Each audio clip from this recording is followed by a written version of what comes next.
교회에 초대를 받아서 설교를 하게 되었습니다.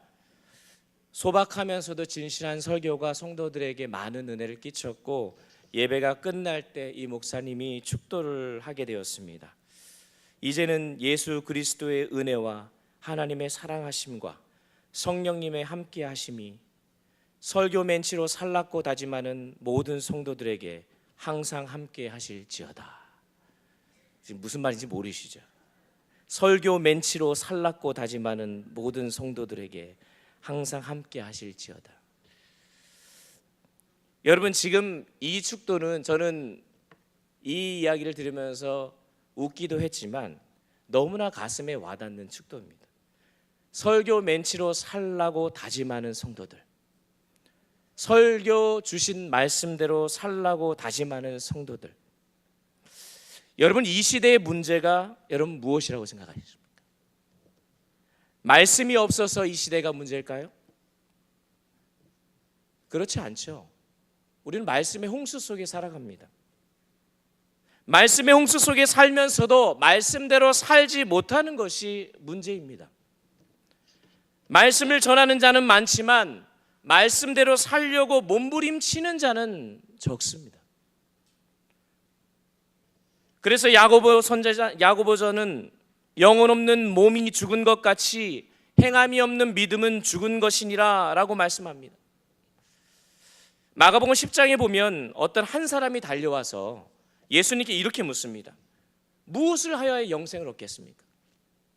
그러니까 예수님께서 이렇게 말씀하십니다. 네가 네 계명을 다 안다. 그 계명을 다 지키면 영생을 얻을 수 있을 것이다. 그러자 이 사람이 다시 이렇게 대답을 합니다. 내가 그 계명들은 이미 알고 있어서 어려서부터 다 지켰습니다. 여러분, 이 대화는 우리가 그동안 많이 듣기도 했고 읽었던 말씀인데, 여러분들은 이 말씀이 어떻게 다가오십니까?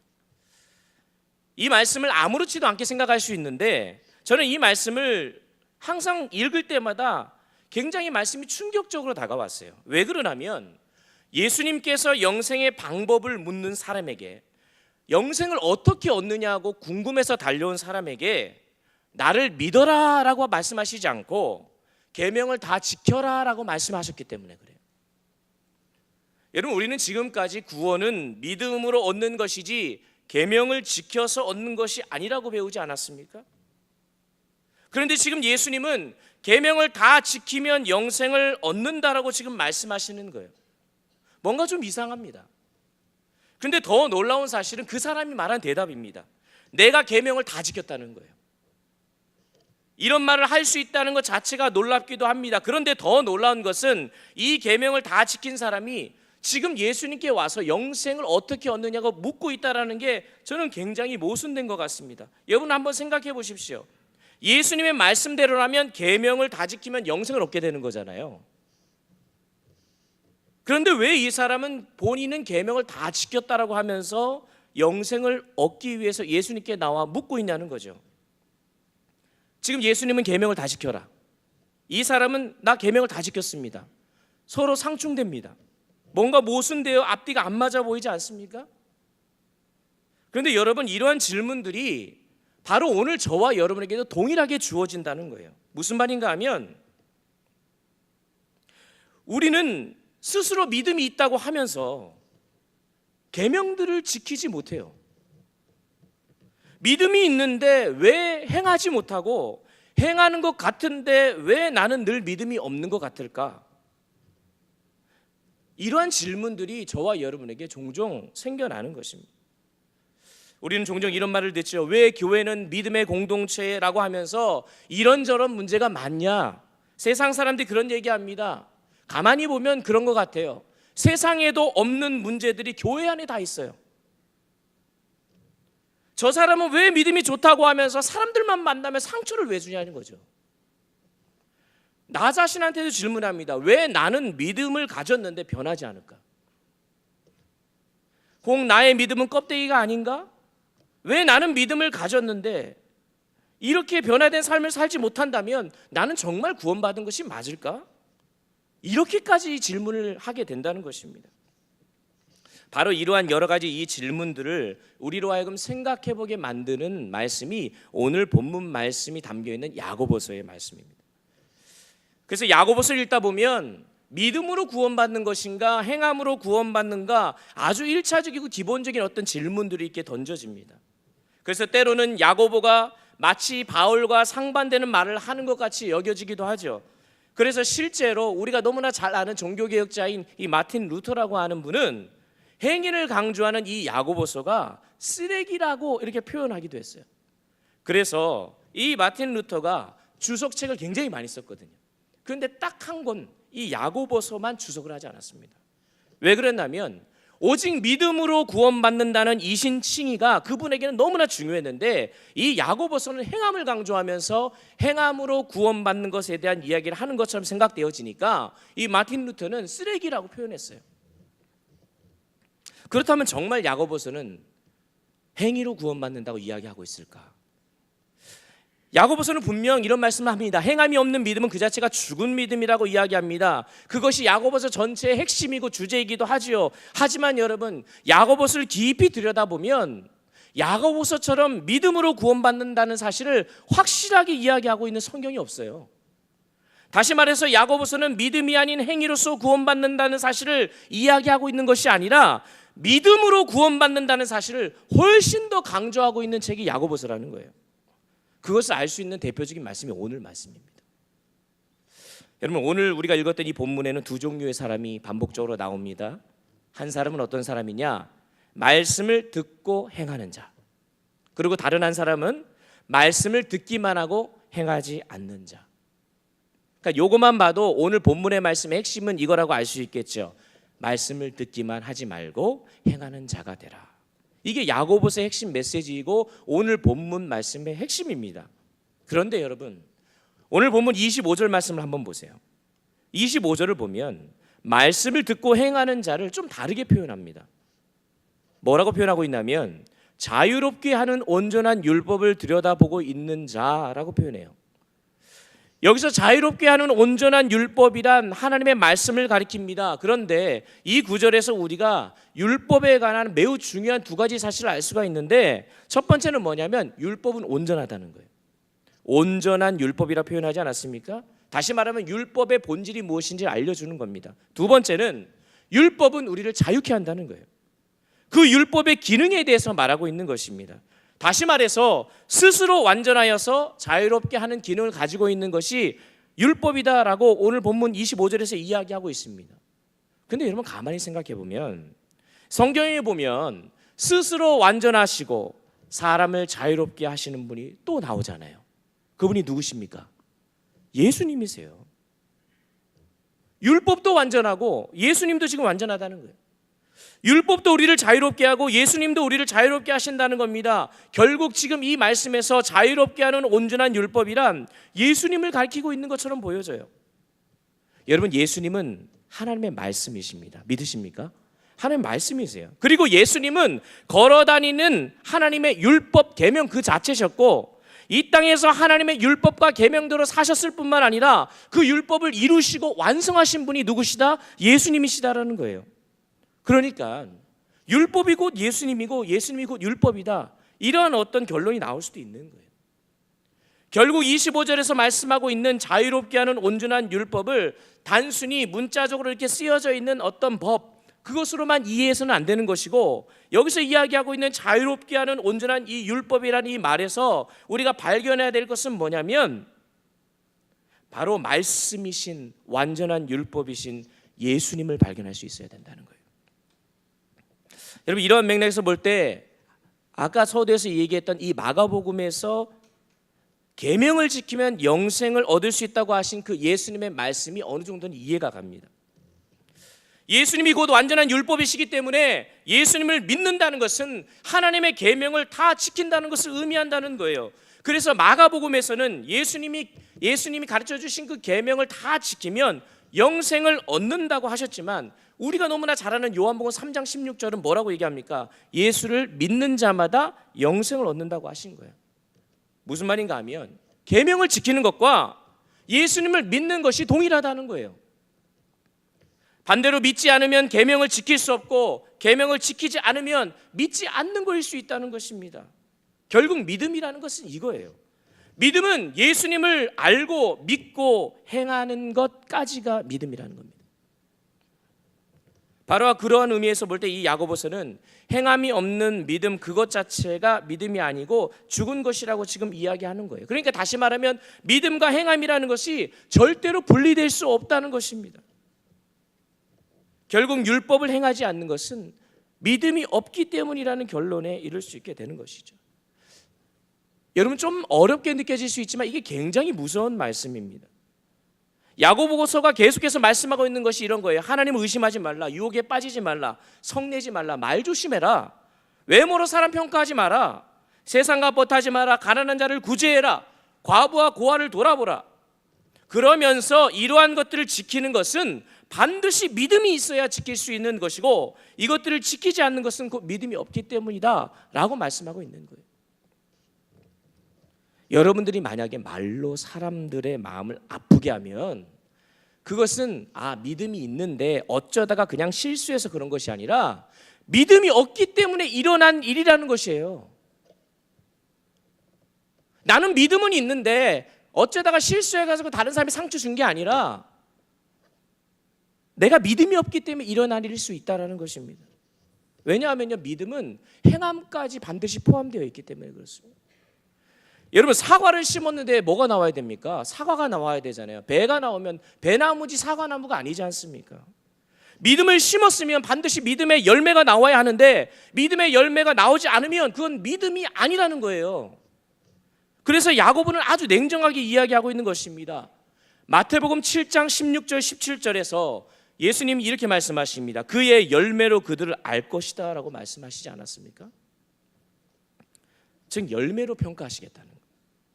결국 믿음이라는 것은 씨앗이고 그에 대한 행함이 믿음의 열매라는 것입니다. 그러니까 우리가 예수를 믿는다고 하면서 가난한 자를 멸시하고 부한 자에 대해서 사람을 높이 평가하면 결국 그건 믿음이 아니라는 거예요. 말로 형제를 아프게 하면 믿음이 아니라는 겁니다. 그런 사람들의 신앙생활을 오늘 본문 22절 하반절에서 이렇게 얘기합니다. 너희는 듣기만 하여 자신을 속이는 자가 되지 말라. 하나님의 명령을 지키지 않으면 아무리 믿는다고 해도 신앙이 좋다고 해도 듣기만 하고 자신을 속이는 자라고 지금 성경 말씀 이야기하고 있는 것이죠. 거짓 믿음일 수 있다는 거예요. 저와 여러분의 현실을 보면 어떻습니까? 나는 분명 믿는 것 같은데 행해지지 않지 않습니까? 하나님을 사랑한다고 하면서 우리는 늘 행함에 문제가 있잖아요. 의도한 것은 아닌데 나도 모르게 다른 이들에게 상처를 준단 말이에요. 그럴 때 우리가 어떻게 해야 됩니까? 거짓 믿음일 수 있다는 거예요. 그러면 나의 거짓 믿음일 수 있는 건, 연약한 믿음일 수 있는 그것을 저와 여러분이 우리의 직분과 신앙의 연륜과 상관없이 아주 겸손하게 우리의 믿음을 점검해 볼 필요가 있다는 거예요. 오늘 이전에게 여러분 금요 성령 대망하기로 나왔잖아요. 하나님의 말씀을 들을 때 이 말씀을 들으면서 내가 과연 그 말씀을 듣고 행하지 않는 나의 모습이 있다면 과연 지금 현재 내가 하나님 앞에 가지고 있다고 하는 이 믿음이 정말 진짜 믿음인지 가짜 믿음인지 오늘 이 말씀을 듣고 기도하는 가운데 점검을 하셔야 된다는 거예요. 오늘뿐만 아니라 내일 모레 매일매일 삶 속에서 나의 믿음을 주의 말씀에 비추어서 점검하는 훈련들이 매일마다 되지 않으면 어쩔 때는 나의 믿음이 거짓 믿음으로 돌변할 수 있다는 거예요. 그래서 우리의 신앙생활에 있어서 가장 큰 숙제가 뭐냐면 나의 믿음과 나의 삶에 이 벌어져 있는 간격들이 있잖아요. 나는 믿음은 있다고 하는데 나의 삶을 보면 도저히 믿음이 없어 보이는 것, 이 간격을 줄이는 게 저와 여러분의 숙제인 거예요. 이에 대한 실질적인 구체적인 방법을 오늘 본문 말씀이 우리에게 알려주고 있는데 우리가 그것을 오늘 좀 살펴보려고 합니다. 여러분, 첫 번째로 우리는 반드시 말씀을 대할 때 거울로 대하셔야 됩니다. 무엇으로 대해야 된다고요? 거울로. 오늘 23절 말씀 함께 읽어보겠습니다. 23절 말씀 다 같이 한번 읽겠습니다. 시작. 누구든지 말씀을 듣고 행하지 아니하면 그는 거울로 자기의 생긴 얼굴을 보는 사람 같아서 24절도 읽어볼까요? 제 자신을 보고 가서 그 모습이 어떠했는지를 곧 잊어버리거니와. 이렇게 되어 있습니다. 지금 말씀을 듣기만 하고 행하지 않는 사람을 거울을 통해 자신의 모습을 보고도 금방 잊어버리는 사람과 같다라고 지금 표현하고 있습니다. 여러분 무슨 말인가 하면 거울을 보고 뭐가 묻었잖아요. 그럼 어떻게 해야 됩니까?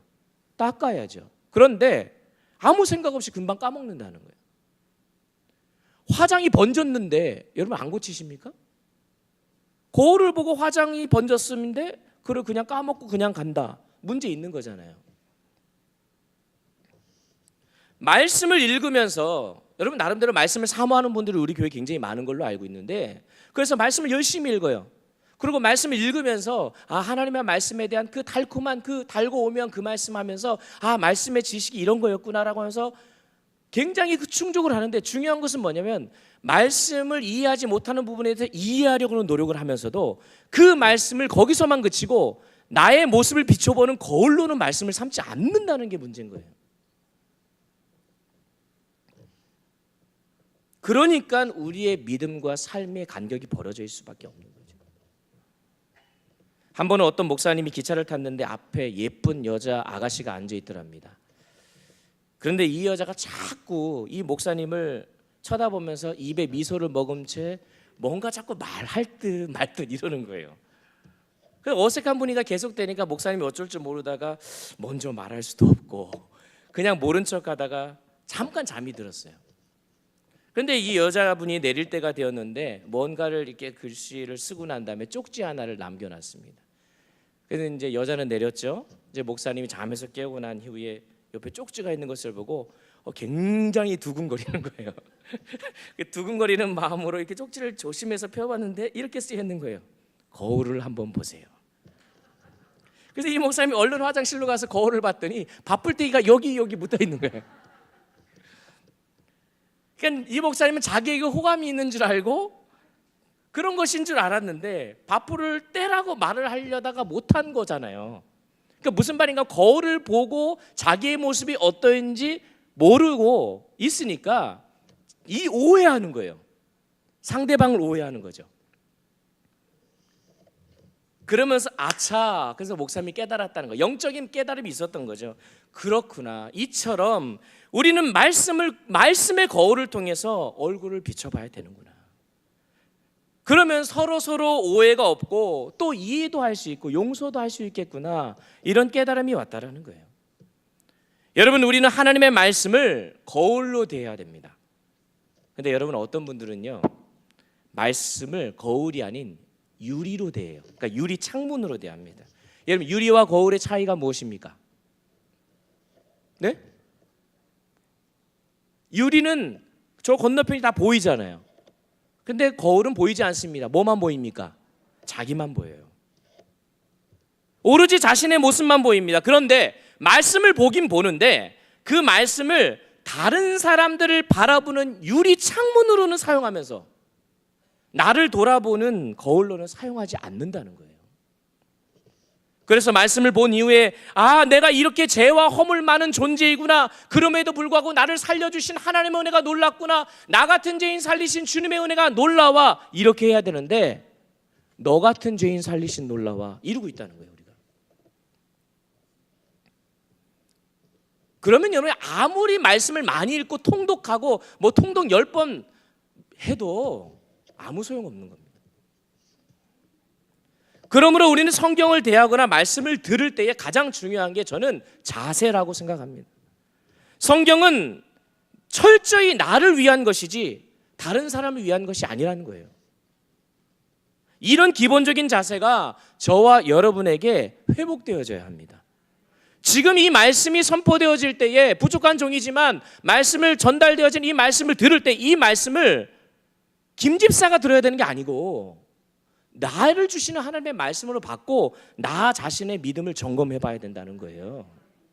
그것을 놓쳐버리면 신앙생활에 있어서 믿음은 있고 신앙의 연순이 있고 장로, 권사, 목사여도 믿음과 삶의 간격이 벌어질 수밖에 없는 것이고, 아무리 말씀을 듣고 주여 주여 외쳐도 성도들을 향해서 나아가는 입술의 말은 그에게 상처를 주는 가시밖에 안 되는 거예요.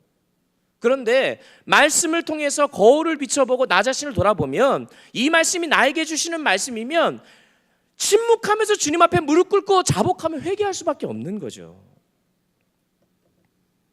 그래서 성경 속 사건과 인물들을 보면서 나를 보는 거예요. 그렇게 하나님의 말씀을 거울로 보기 시작하면 어떤 현상이 발생하는지 아십니까? 죽은 나사를 보니까 바로 나예요.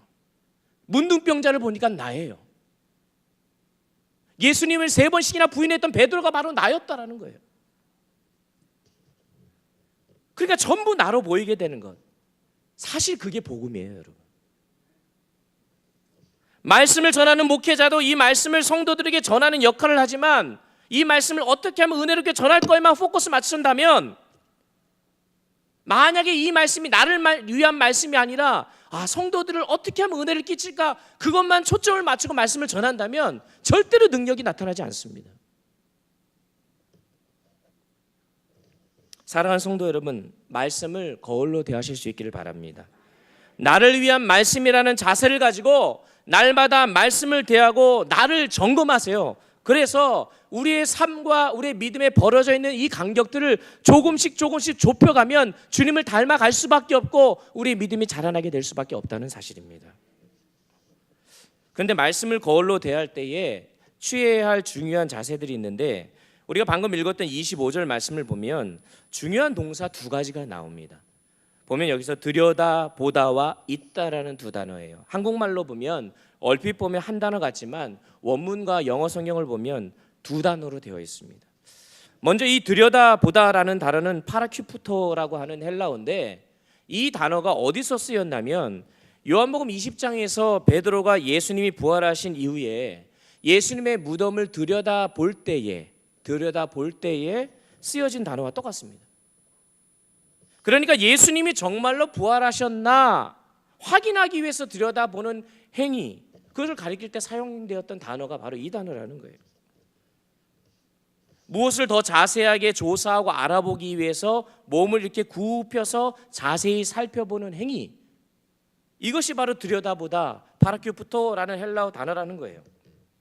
그러니까 이게 무슨 말인가 하면, 오늘 본문의 말씀으로 돌아가 보면 자유하게 하는 온전한 율법을 들여다보는데, 이 말씀을 들여다보면서 더 자세하게 들여다보면서 몸을 굽혀서 살펴보는 들여다보는 행위가 우리에게 있어야 된다는 거예요.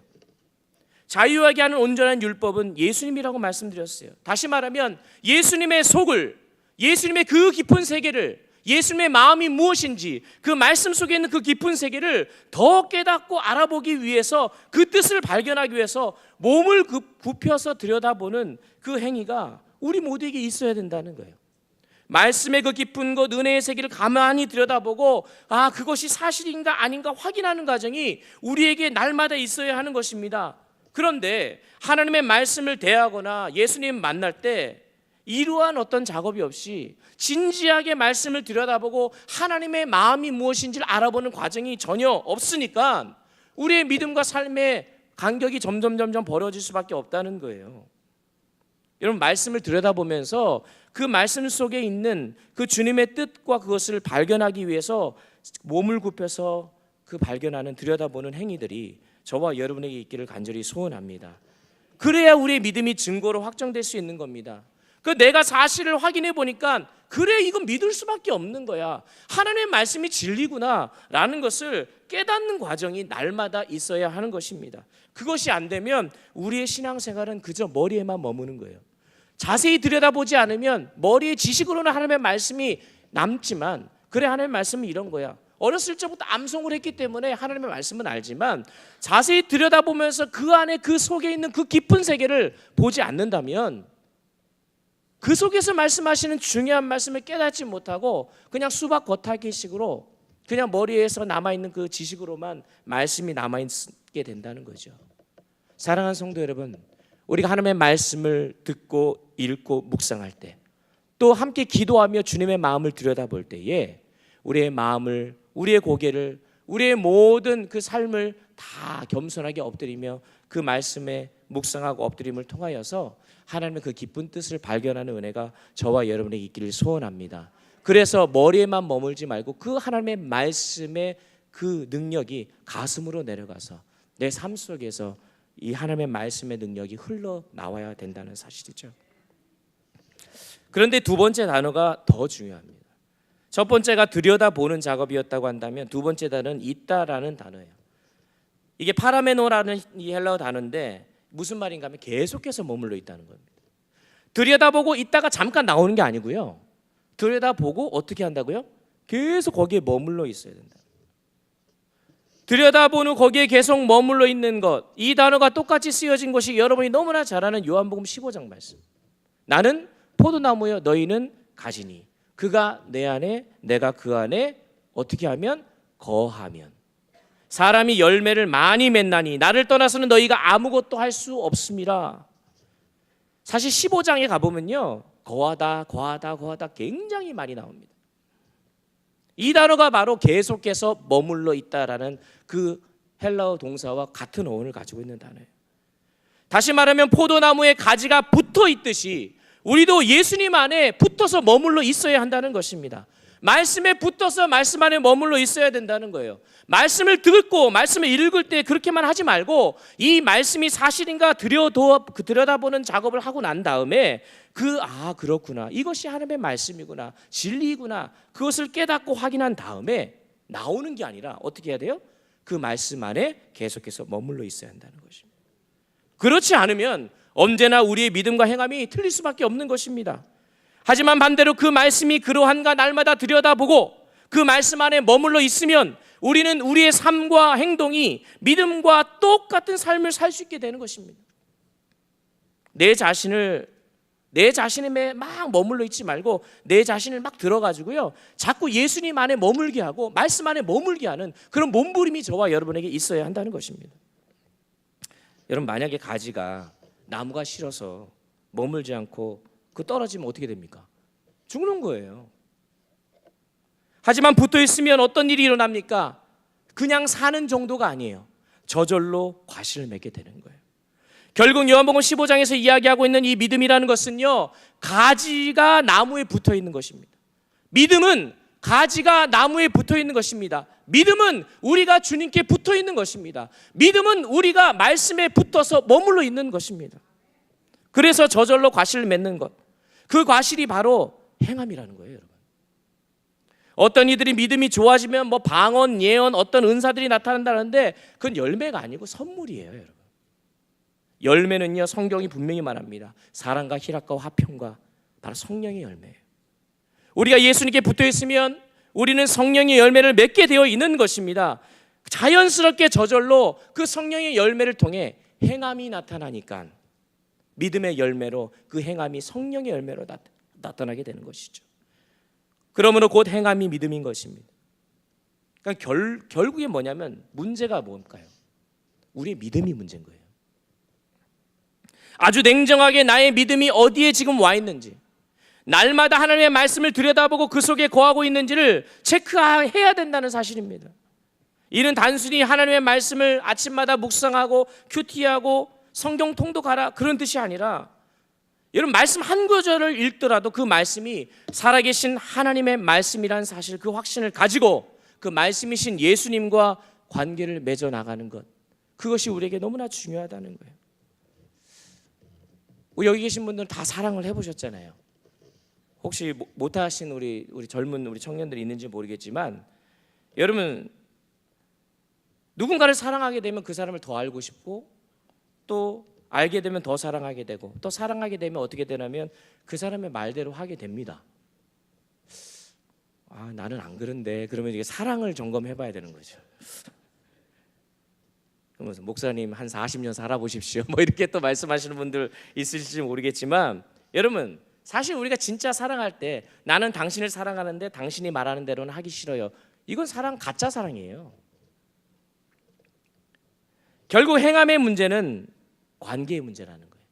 우리의 믿음의 문제는 관계의 문제라는 거예요.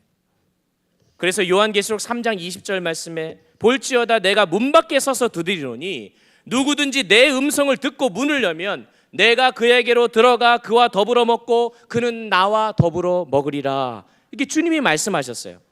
여러분 이 말씀은요 예수 믿지 않는 사람에게 주신 말씀이 아니에요. 예수님을 믿고 있는 라오디게아 교회 성도를 향해 말씀하고 있는 것입니다. 무슨 말인가 하면 이미 예수님을 잘 믿고 있는 사람들에게 주님은 뭐라고 말씀하시냐면 너희가 나와 어떤 관계를 맺어야 하는지 그걸 알려주고 있는 거예요. 그러면서 내가 너 안에 거하고 너희가 내 안에 거하자. 그런 어떤 관계를 갖자. 사랑하는 성도 여러분, 내가 예수님 안에 들어가고 또 예수님이 내 안에 들어오는 그런 놀라운 역사가 저와 여러분의 삶 가운데 있기를 간절히 소원합니다. 이렇게 자유롭게 하는 온전한 율법이신 예수님의 세계로, 말씀의 세계로 들어간 사람들은 반드시 복을 받게 되어 있습니다. 믿으십니까? 25절이 말씀하잖아요. 이 사람은 그 행하는 일에 복을 받으리라. 예수님과 관계를 맺는 사람은 복을 받게 되어 있습니다.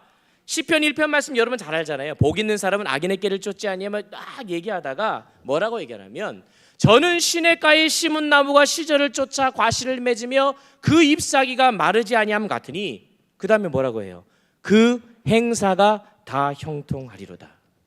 시냇가에 심겨진 나무와 같이 뿌리를 주님께 내린 자, 말씀으로 내린 자, 주님의 마음 안에 거하는 자가 복이 있다라고 말씀하고 있는 것입니다. 여러분, 나무가 나는 더 이상 여기 머물러 있고 싶지 않아 라고 한다고 그 뿌리를 들어서 다른 곳으로 가야 된다고 갈 수 있으면 어떻게 됩니까? 죽잖아요. 과실을 맺을 수도 없는 것입니다. 하지만 반대로 시냇가에 뿌리를 내리면 가만히 있어도 풍성한 열매를 맺게 되는 것이죠. 그래서 세상은, 여러분, 사단은 우리에게 어떻게 우리에게 속삭이는지 아십니까? 네가 혼자 할 수 있다는 거예요. 혼자 해, 네 할 수 있어. 하지만 성경은 끊임없이 얘기하는 것이 우리는 혼자 할 수 없고 의지하고 신뢰해라. 무엇을? 하나님의 말씀을. 하나님을 의지하라는 거예요. 그래서 시편 1편의 말씀에서 묵상하다라는 단어가 나오잖아요. 주야로 묵상하는 자가 복되다 이렇게 할 때 이 묵상하다라는 단어가 방금 우리가 야고보서에서 살펴봤던 들여다보고 있다라는 이 단어와 결국 같은 의미인 거예요. 결국 묵상이라는 것은 단순히 명상이나 참선이 아니라 사랑의 관계 속에 머무는 것을 의미합니다. 계속해서 확인하고 알아가고 그분 안에 머물고 그분이 내 안에 머무는 것. 예전 어느 드라마 대사 중에서 이런 말이 있었습니다. 내 속에 너 있다. 뭐 이런 거 있었습니다. 기억은 안 나는데 이 대사만 기억이 나요. 여러분, 이거는 사랑하는 사람만이 할 수 있어요. 여러분 안에 예수님이 있으십니까? 정말 있으십니까? 예수의 말씀이 여러분 안에 있으셔야 돼요.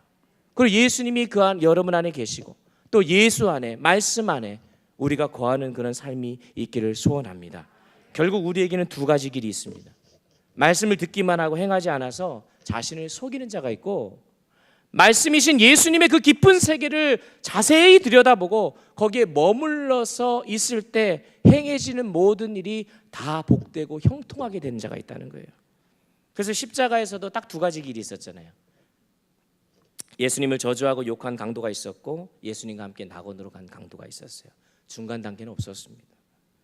그래서 오늘 야고보서가 말씀하는 겁니다. 너희들은 지금 너희들 자신을 속고 있는 것이다. 속이고 있다. 말씀으로 너희 자신을 보고 있지만 금방 잊어버리지 않고 있냐. 그러니까 너희들의 삶의 행함과 믿음이 분리될 수밖에 없다. 너희들이 믿음이 있다고 하지만 그 모든 믿음은 어쩌면 거짓일 수 있고 죽은 것이다 라고 말씀하고 있는 것이죠. 사랑하는 성도 여러분, 어쩌면 이 야고보서가 외치고 있는 이 말씀이 오늘을 살아가는 저와 여러분에게 외치고 있는 말씀일지도 모릅니다. 여러분과 제가 선택할 수 있는 길은 딱 두 개입니다. 예수님의 세계로 들어가서 그분과 함께 있겠느냐, 아니면 듣기만 하고 들여다보지도 않고 머물지 않아서 거울을 보고 묻었어도 금방 까먹고 잊어버리는 자가 되겠느냐. 여러분, 무엇을 선택하시겠습니까? 간절히 바라기는 예수님의 말씀의 세계로 들어가서 그분 안에 머물고 또 그분 안에 머문과 동시에 그분과 함께함으로, 그가 내 안에 내가 그 안에 거함으로 풍성한 열매를 맺음으로 하나님을 영화롭게 하는 주님의 백성들 다 될 수 있기를 주의 이름으로 축원합니다. 믿음과 행함, 이 관계가 우리 창신의 모든 성도들 가운데 온전히 나타나서 참된 믿음의 소유자들이 되므로 우리에게 나타나는 모든 행함이 참된 믿음의 행위로 나타나고, 우리의 입에서 흘러나오는 모든 말이 사랑의 말로 전달되어지고, 우리의 나가는 모든 우리의 헌신들이 다른 이들을 섬기는 사랑의 모습으로 나타날 수 있기를 주의 이름으로 축원합니다. 우리 함께 찬양하고 기도하겠습니다. 우리 오늘 주신 말씀 기억하면서 주님 말씀하시면 내가 나아가리다, 우리 이 찬양을 함께 부르고 오늘 말씀 놓고 우리의 믿음을 한번 점검해 보는 시간 가졌으면 좋겠습니다. 믿는다고 하면서 우리의 행함이 혹여나 우리의 믿음과 동떨어진 모습이 있지 않는지, 그렇다면 우리의 믿음을 점검해 볼 시기입니다. 겸손한 마음으로 우리가 하나님의 말씀 앞에, 오늘 주신 말씀이 나를 위한 말씀인 줄 알고 그 하나님 앞에서 나의 부족함을 고백하고 다시금 믿음을 점검하는 이 밤 되길 원합니다.